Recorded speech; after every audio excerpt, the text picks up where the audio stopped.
Možno si už počul o bratislavskej patronke. Ale vedel si, že pod ňou kedysi stála dedina, ktorá zmizla? Volala sa Sellendorf.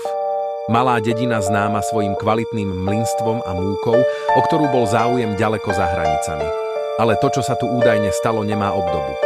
Legenda hovorí, že na Vianoce v 15. storočí sa mládež počas svätej omše smiala, opíjala sa a dokonca sa milovala priamo na hroboch.